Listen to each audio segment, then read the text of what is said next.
Hello everyone. OMAD diet అంటే 1 meal ఏ day. ఈ dietary pattern గురించి ఈ మధ్యన చాలా వింటూ ఉన్నాం. దీనివల్ల ఏమన్నా స్పెసిఫిక్ లాభాలు ఉన్నాయా? దీని యొక్క సిగ్నిఫికెన్స్ ఏంటి అని చెప్పి అడుగుతున్నారు. ఓమాడ్ డైట్ అంటే పర్ డే 1 మీల్ తీసుకొని మిగతా పీరియడ్ మొత్తం కూడా ఫాస్టింగ్లో ఉండడం. ఇలా చేయడం వల్ల ఎనీ సార్ట్ ఆఫ్ ఇంటర్మీడియట్ ఫాస్టింగ్లో ఉన్నట్టుగా మనం మెటబాలిజంకి రెస్ట్ ఇవ్వడం వల్ల సెల్స్ రీజ్యూనేట్ అవ్వడానికి స్కోప్ ఉంటుంది. దీనివల్ల స్పెసిఫిక్ లాభాలు అంటే ఎనీ సార్ట్ ఆఫ్ ఇంటర్మీడియట్ ఫాస్టింగ్లో ఉండే లాభాలే ఉంటాయి. బట్ ఐడియల్‌గా మనం తీసుకోవాల్సిన డైటరీ ప్యాటర్న్ ఎప్పుడన్నా ఏంటంటే, టైమ్ రెస్ట్రిక్టెడ్ ప్యాటర్న్. అంటే సన్‌రైజ్ తర్వాత సన్‌సెట్ లోపల. ఈ పీరియడ్‌లో మనం అది 1 టైమ్ తీసుకుంటామా, 2 టైమ్సా, 3 టైమ్సా అనేది సబ్జెక్టివ్. అంటే మన యొక్క చాయిస్. అయితే ఇట్లా 1 మీల్ తీసుకోవడం వల్ల నష్టాలు ఏమన్నా ఉన్నాయంటే, మన పర్టిక్యులర్ కెలోరీ ఇంటేక్ అనేది పర్ డే ఒక రిక్వైర్మెంట్ ఉంటుంది. దాంతో పాటుగా ప్రోటీన్ రిక్వైర్మెంట్ కూడా మన యొక్క బాడీ వెయిట్‌ని బట్టి ఉంటుంది.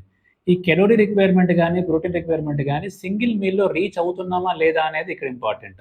రీచ్ అవుతున్నామా అంటే అది 1 మీల్ అయినా, 2 అయినా, 3 అయినా ఈ పర్టిక్యులర్ టైమ్ పీరియడ్‌లో ఓకే. ఒకవేళ రీచ్ కాలేకపోతే better to go for 2 or 3 meals ఈ టైమ్ రిస్ట్రిక్టెడ్ ప్యాటర్న్‌లో. నమస్కారం.